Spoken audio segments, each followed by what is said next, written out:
Yeah, so in the last session, we have discussed, Parishit Maharaj has summarized what all things Shukdev Goswami told in the previous cantos, and then Parishit Maharaj asks a question. So yesterday also I asked you, today again asking. So what was the question? So yesterday that question was not covered, so we again took that same topic. So what was the first question of Parishit Maharaj to Shukdev Goswami? What Parishit Maharaj wanted to know from Shukdev Goswami? Yes, anyone, those who were present yesterday? Prabhuji, it was like how the other people can be saved. Hmm. Which people? Other people means? People who are not in Krishna consciousness, who are going to hell, they can. Yeah, the people who are suffering in the hellish planet, because in the at the end of fifth canto there is a chapter named as Description of Hellish Planets. When Parishad Maharaj hears that, he feels very pain that so many people are going to hellish planets. How can I save them? What should I do for them? So that's why he asked a question that what is the method by which these people will be saved from going to hellish planet, and we can make them purified, and they can also return back to God. That was the compassionate nature of Parikshit Maharaj, where asked about the he asked about the welfare of the living entities. Okay, so today we are going to go ahead.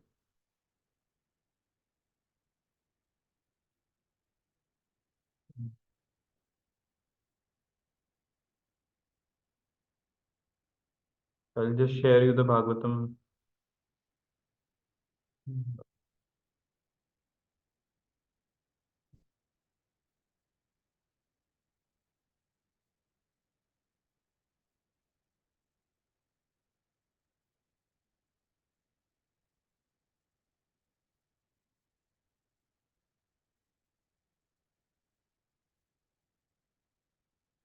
Yeah, so here is the Bhagavatam 6th canto, which we are going to read today. 6th verse is over, 7 is over. 8th we are going to start today. So please recite this verse after me.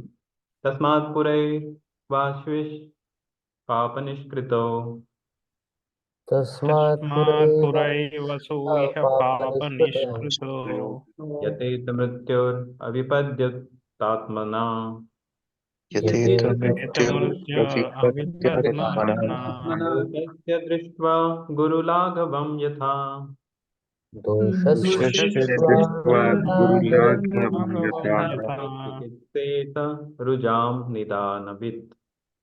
विषकच्चिदेतरुजां विषकच्चेतरुजां निधावने. Yes, Ranak, translation. Prabhuji, me. Who is that? Prabhuji, Ronak Sinha. Okay, you are able to speak today? Yes, Prabhuji. Okay, you can read the translation. Okay, Prabhuji.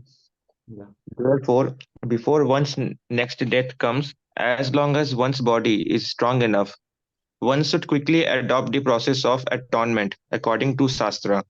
Otherwise, one's time will be lost and the reactions of his sin will increase.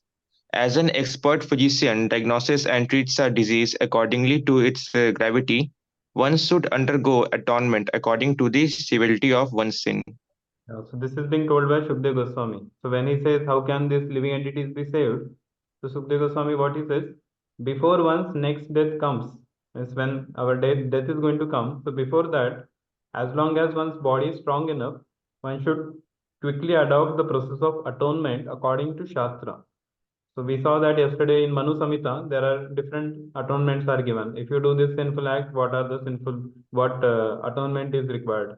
So you do that and then you atone for the sin.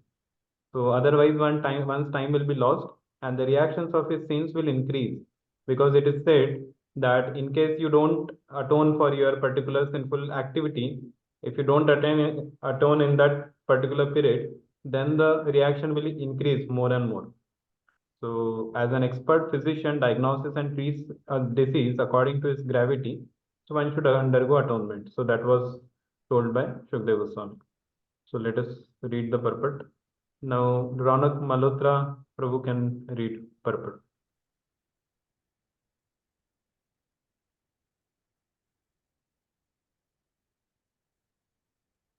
He's not there, I think. Pranav Pro.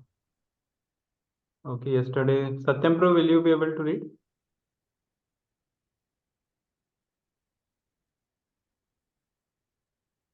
Okay, next is Abhishek Pro. You can read the purport. Yes, Prabhuji. Hare Krishna, Prabhuji. Am I audible? Yes, yes.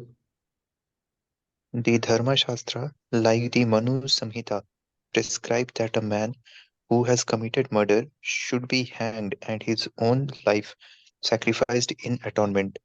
Previously, this system was followed all over the world, but since people are becoming atheists, they are stopping capital punishment.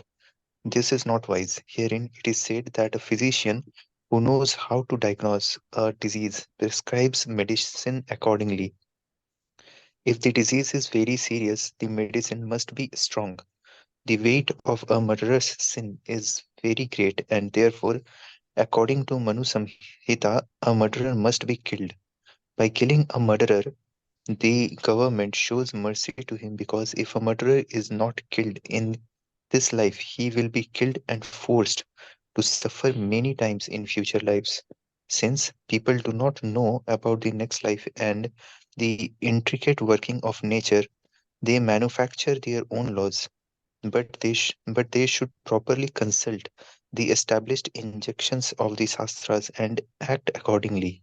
In India, even today, the Hindu community often takes advice from expert scholars regarding how to counteract sinful activities.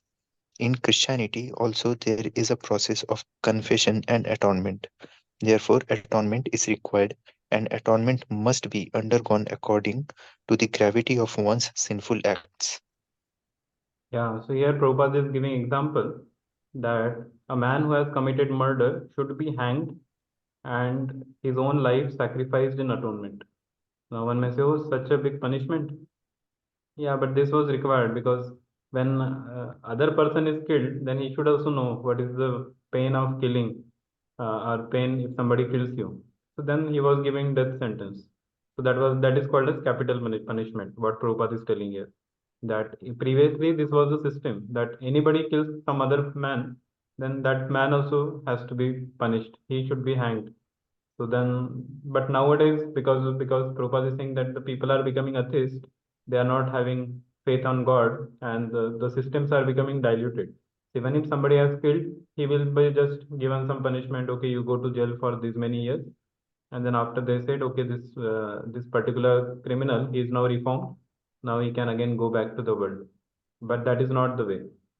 He has committed crime means actually doing murder means he has such a kind of boldness that he could even think of killing somebody else. So that is a very big. So he has to be given capital punishment.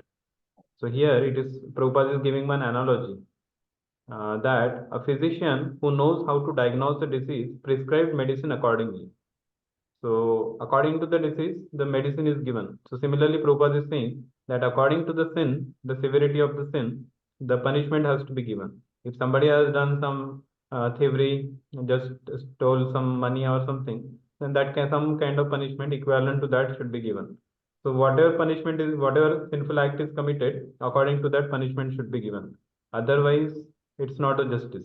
And in case the person, the criminal, if he escapes from such punishment, then in future he will suffer even more.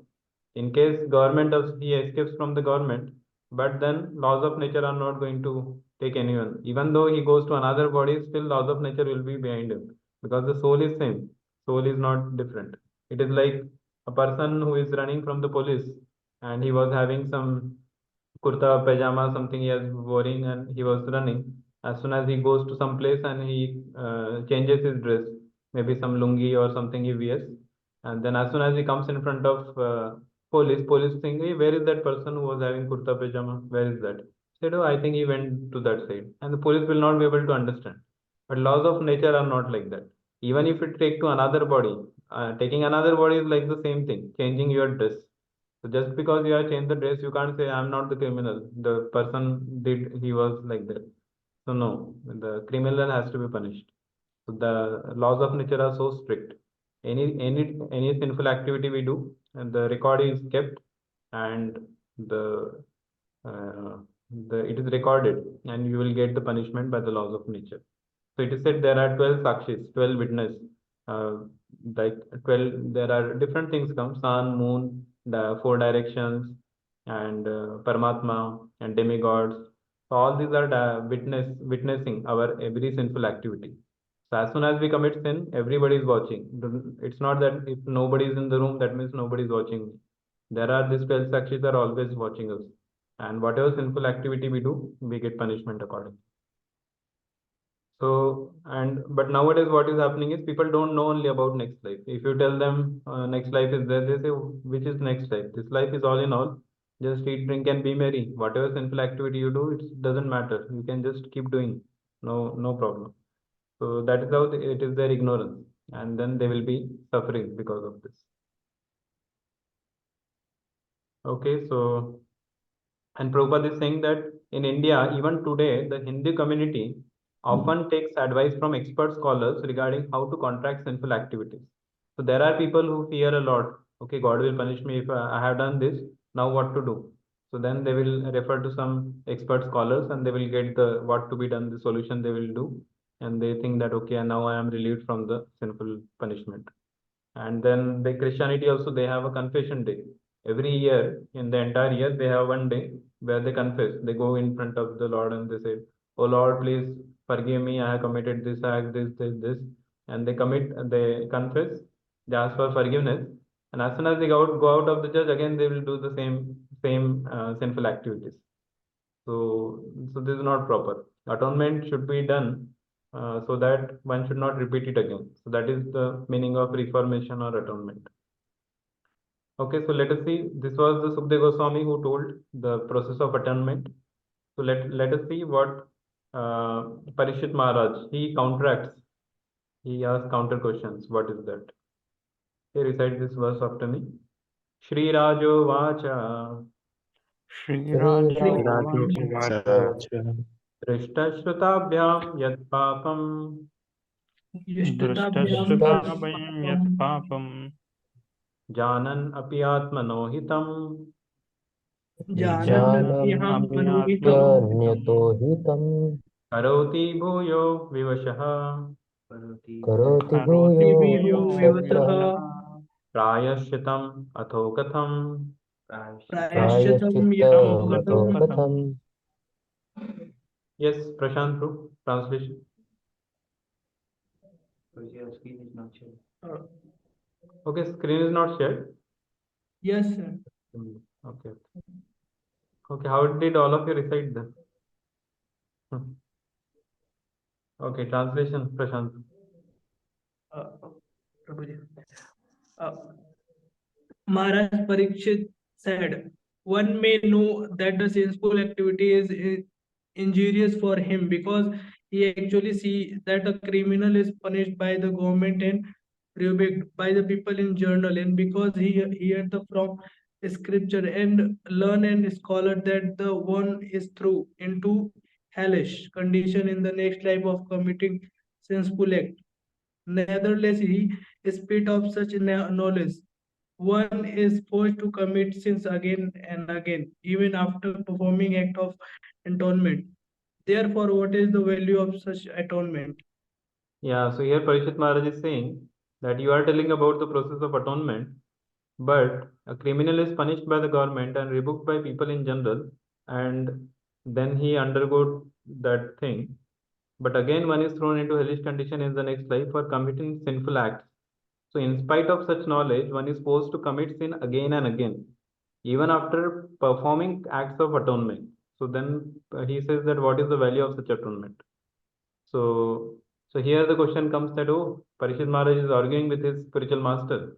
One may think that, okay, spiritual master has told, Shukdev Goswami is the guru of Parishit Maharaj.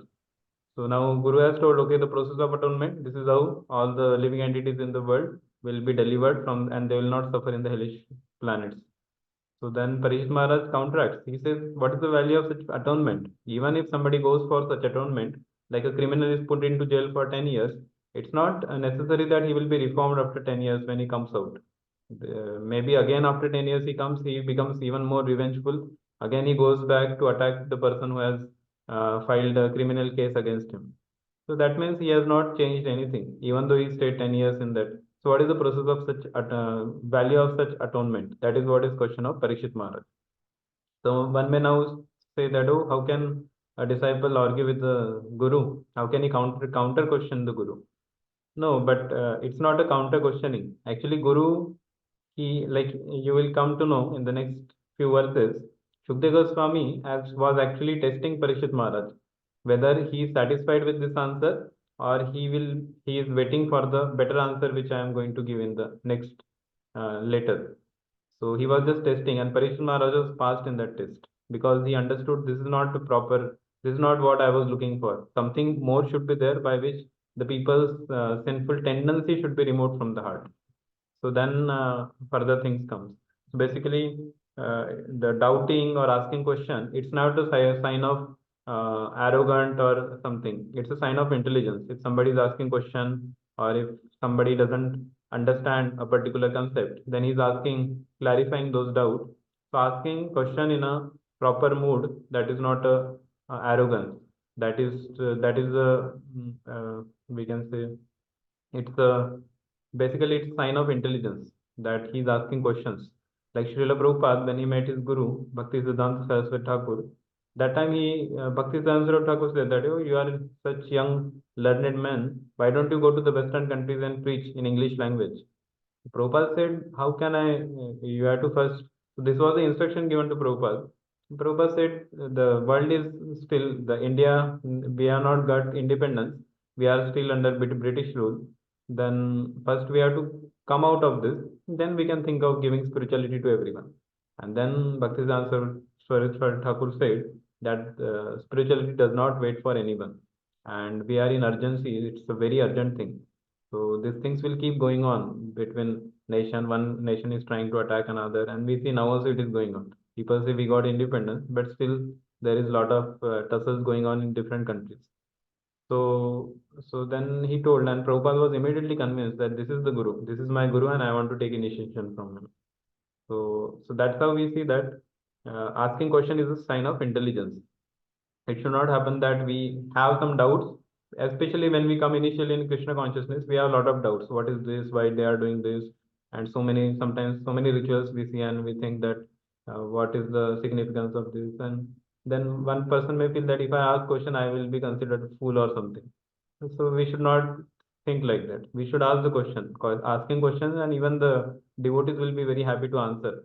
If we have genuine questions, they will be very happy to clarify and solve our doubts, because they know that he is a sincere person. He's asking with a genuine intent, and once his doubt is clarified, then he becomes more convinced in the philosophy, and he can become he can quickly take up to devotional service.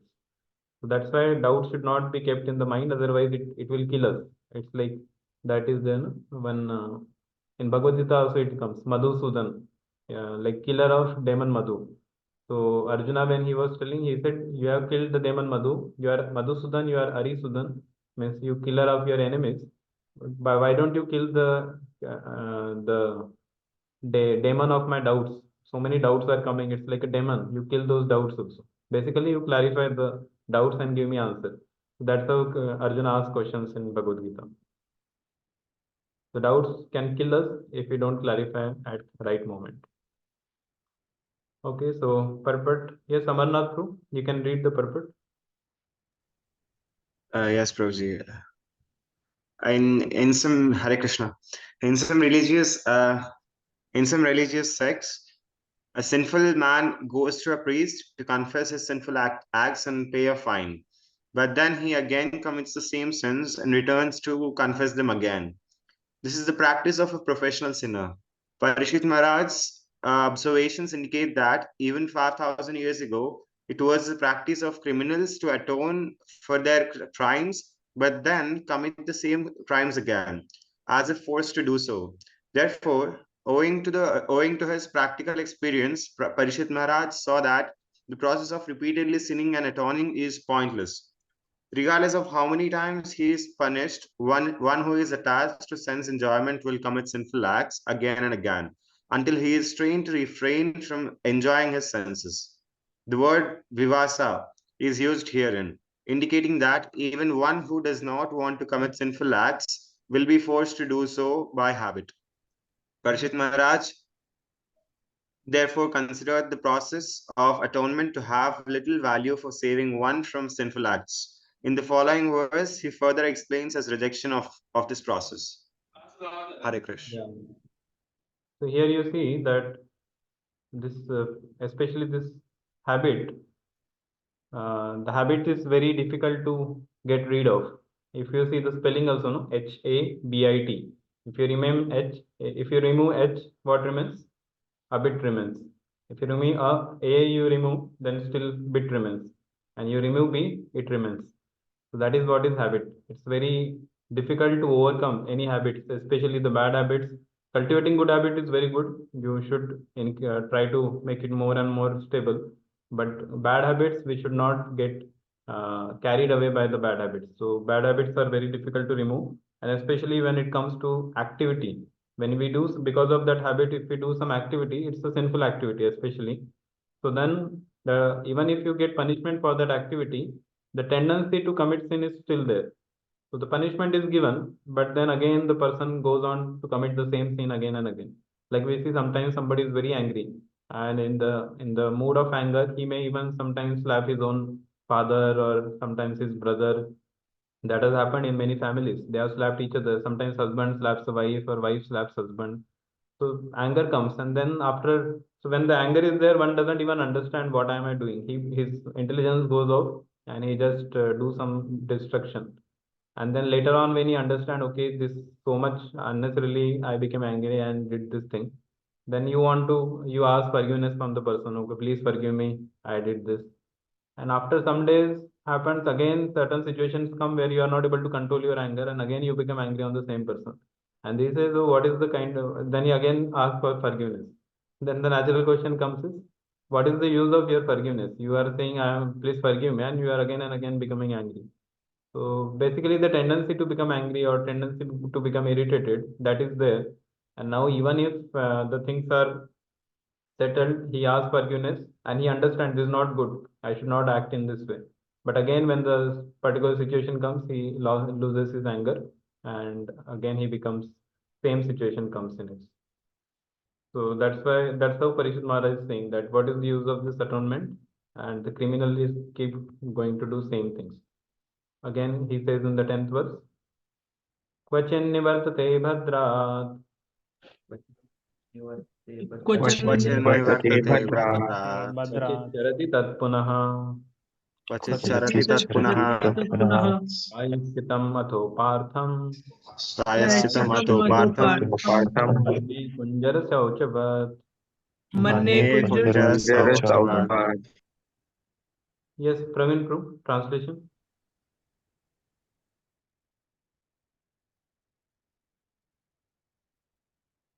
Praveen Yadav.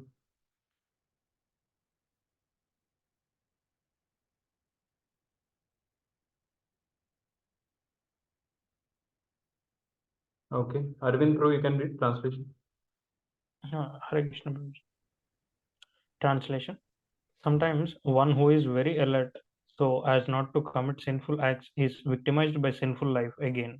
I therefore consider this process of repeated sinning and atoning to be useless. It is like bathing of an elephant. Of an elephant cleanses itself by taking a full bath, but when throws dust over its head and body as soon as it returns to the land. Yeah. So sometimes one is, so here Prabhupada, Parishit Maharaj only giving the analogy or example of an elephant. Yes, anybody has seen elephant? Generally they do that. If you see, if you have watched an elephant, then they take bath, and then again when they go on the shore, they again roll on the dust. Then one may say, oh, what is the use of your taking bath? Generally we take bath so that our dirt gets cleaned. But here the elephant takes bath, and after taking bath, he comes on the shore, and then again he pours all the mud and everything he takes, and he puts all over his body. So this is how Parishit Maharaj is comparing the people who are committing the sins to them. Okay, purport. Who is there next? Yes, Aditya Rajput, you can read. Purport. On the mic. No, here directly it will come. When Parikshit Maharaj inquired how a human being could free himself from sinful activities so as not to be forced to go to hellish planetary systems after death, Sukadeva Goswami answered that the process of counteracting sinful life is atonement. In this way, Sukadeva Goswami tested the intelligence of Maharaj Parikshit, who passed the examination by refusing to accept this process as genuine. Now, Parikshit Maharaj is expecting another answer from his spiritual master Sukadeva Goswami. Yeah, so here um, he inquired about this, and then see all whatever happened till now, everything is summarized in this purport by Srila Prabhupada. Prabhupada said that in this way, Shukdev Goswami was testing the intelligence of Parikshit Maharaj, which he has passed. And now Parikshit Maharaj is expecting another answer from his spiritual master, Shukdev Goswami. Let us go ahead. Text 11.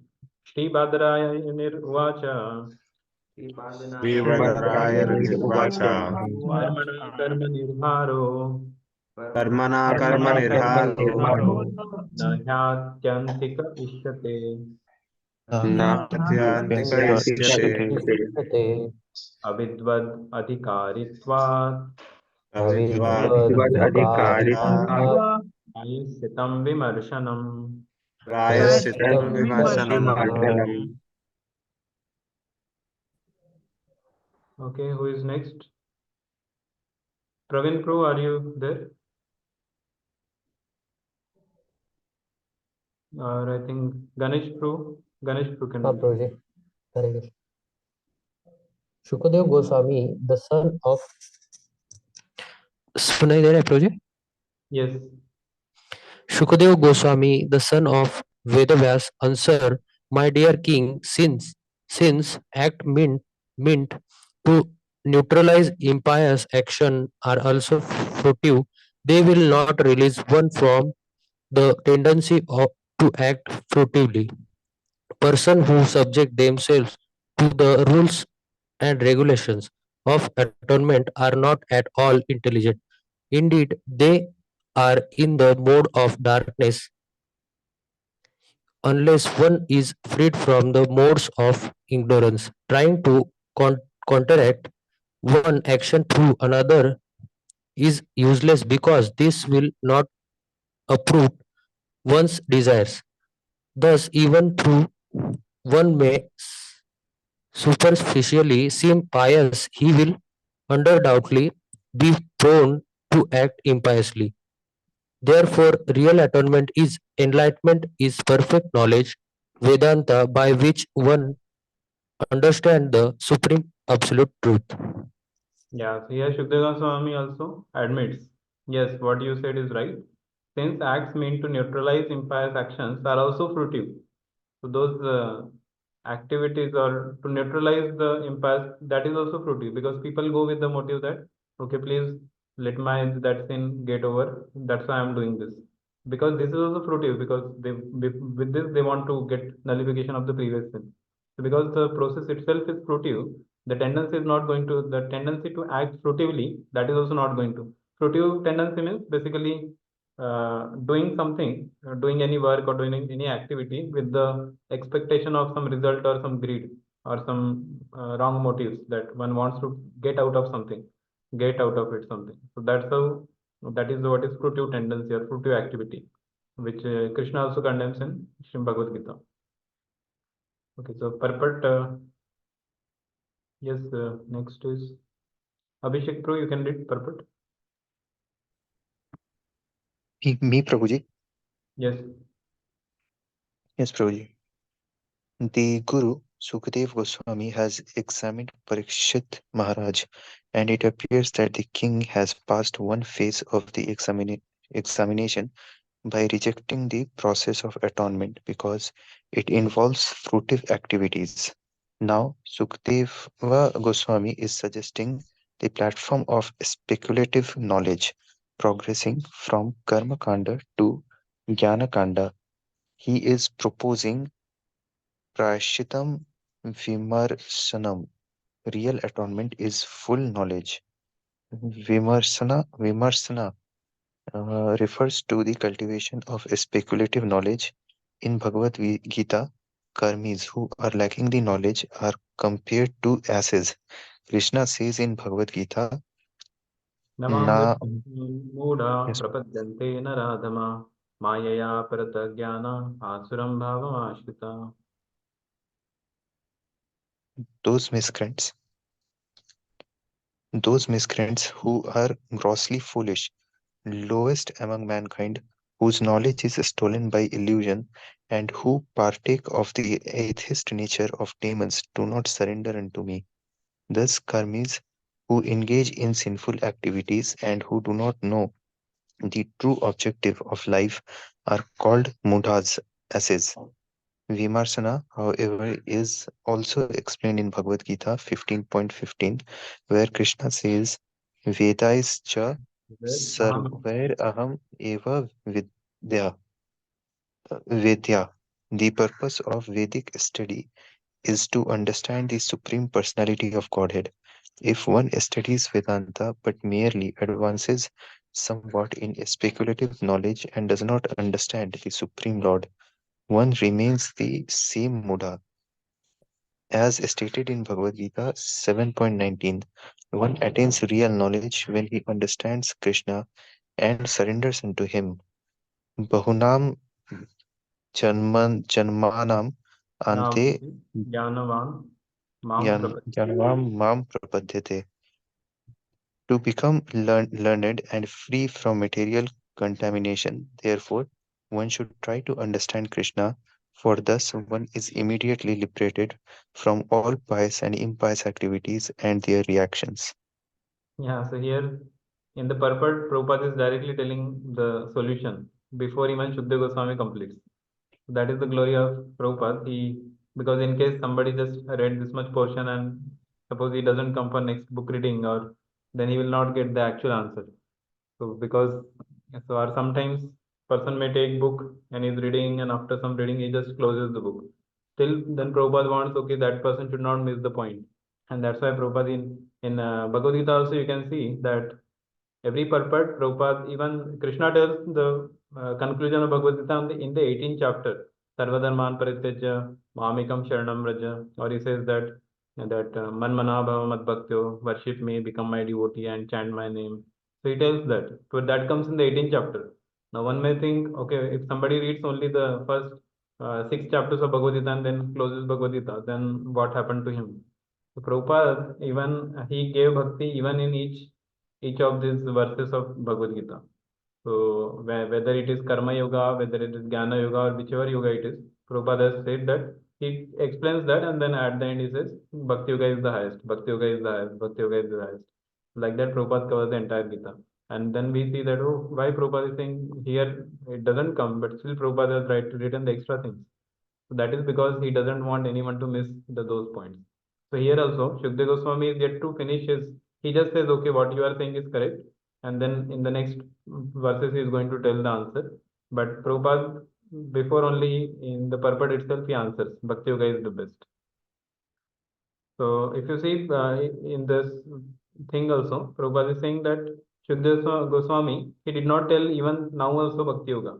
He's progressing, he's telling about Sukdev Goswami is suggesting the platform of speculative knowledge, that means Jnana Kant.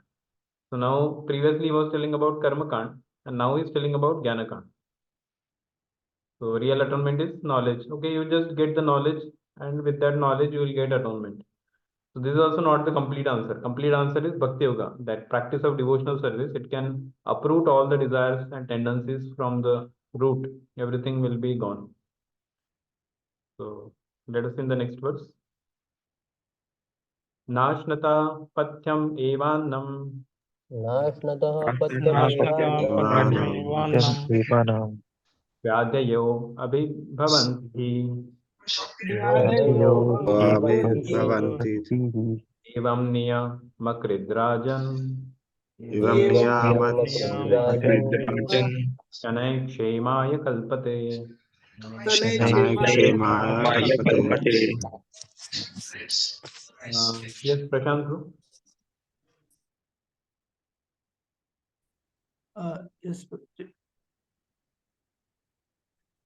My dear king, if a diseased person eat the pure, uncontaminated food, uncontaminated food prescribed by a physician, he is gradually cured, and the infection of disease can no longer touch him. Similarly, if one follow the regulative principle of knowledge, he gradually progress up toward liberation from material contamination. Contamination. Yeah. So if deceased person he eats the pure uncontaminated food prescribed by the physician or doctor, then immediately he will be cured. The infection will not come. But so similarly, here Shukdev Goswami is telling that okay, you practice the follow the regulative principles of knowledge, and then you will progress towards liberation. So that is how you can go ahead. And the purport, let us see what Prabhupada says. Yes, next Raunak Sinha Prabhu. Hare Krishna Prabhuji. Yes. One is gradually purified if one cultivates knowledge, even through mental speculation, and strictly follows the regulative principles enjoined in the Shastras and explained in the next verse. Therefore, the platform of jnana, speculative knowledge, is better than the platform of karma, fruitive action. There is every chance of falling from the platform of karma to hellish conditions, but on the platform of jnana, one is saved from hellish life, although one is still not completely free from infection. The difficulty is that on the platform of jnana, one thinks that he has been liberated and has become Narayana or Bhagwan. This is another phase of ignorance. Please scroll down. Yeah, so basically here it is said one is gradually purified if one cultivates knowledge, even through mental speculation. But the gradual cultivation, because sometimes we have knowledge what is right and what is wrong, but still we tend to commit the activity again. There is so what is the so therefore the platform of jnana is better. In one sense, it is better than platform of karma. That instead of doing some fruitive another fruitive activity to counteract one fruitive activity, instead of that, at least gain the knowledge, right knowledge, what is good, what is not. So when the like sometimes the knowledge is taught to the people, then they may understand and they may not commit the sinful activity again. But there is every chance of falling from the platform of karma to hellish condition. But on the platform of jnana, one is saved from hellish life, although one is still not completely free from infection. Okay. So here one verse comes. Enne Arvindaksha Vimuktamaninas Tvaya Ashta Bhavat Avishuddha Vidyaya Aruhya Krishrena Param Padam Tata Patantyado Nadrat Yusmat Anagrahaya. Yes, translation. Because of ignorance, one speculatively thinks himself liberated from material contaminations, although actually he is not. Therefore, even if one rises to Brahma-jnana, understanding of Brahman, one nevertheless falls down because of not taking shelter of the lotus feet of Krishna. Nonetheless, jnanis at least know what is sinful and what is pious, and they very cautiously act according to the injunctions of the Shastras. Yeah. So one speculatively thinks himself liberated from material contamination. So even if he rises to Brahmagyan, one nonetheless falls down because of not taking shelter of the lotus feet of Krishna.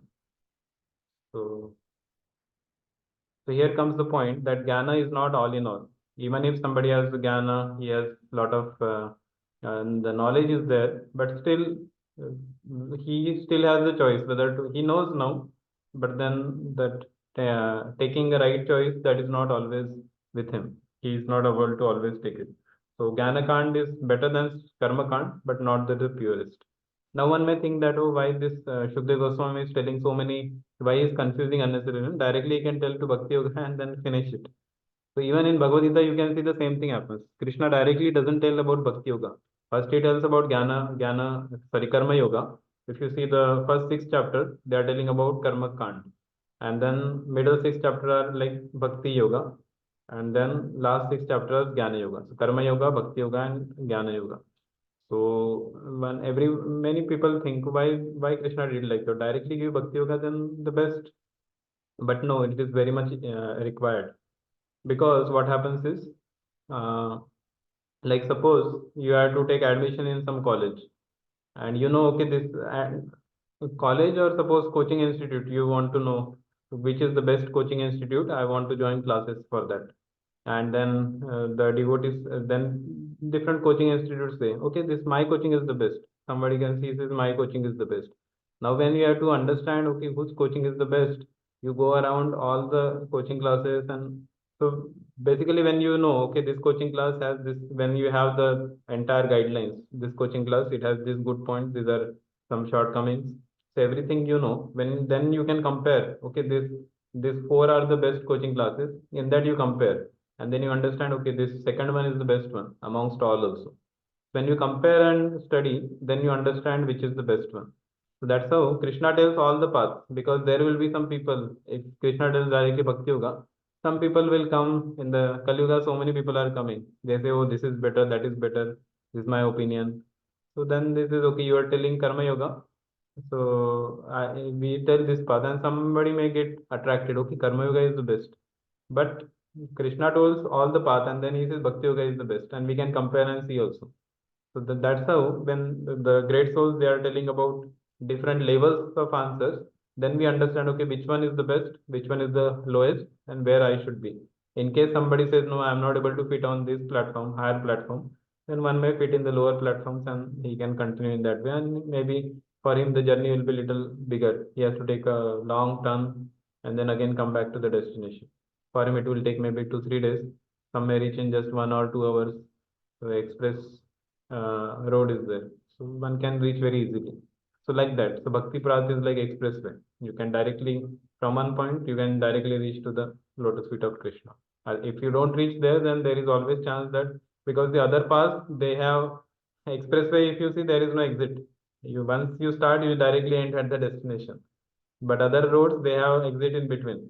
So there is every chance that you may get misguided, and from one road you can go to some other destination also. Instead of coming to Pune, you may catch some other road and go to some other destination, and then you lose the goal. So that is a risk involved in Karma Yoga, Jnana Yoga, Ashtanga Yoga, and this kind of practices. So thank you all very much. Today we will end our discussion here. In case anyone has any questions, we can take. Else we will continue from tomorrow. Yes, Satam Pro. You can ask question. Can I ask question out of session? Is that? Okay, no problem. You can send me message on WhatsApp. Okay, so we end our today's discussion here. Tomorrow, not tomorrow. I think next Saturday we'll take now.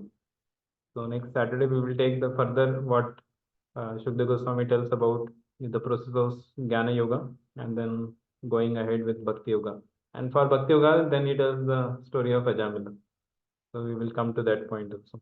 But before that, these all things are important to know.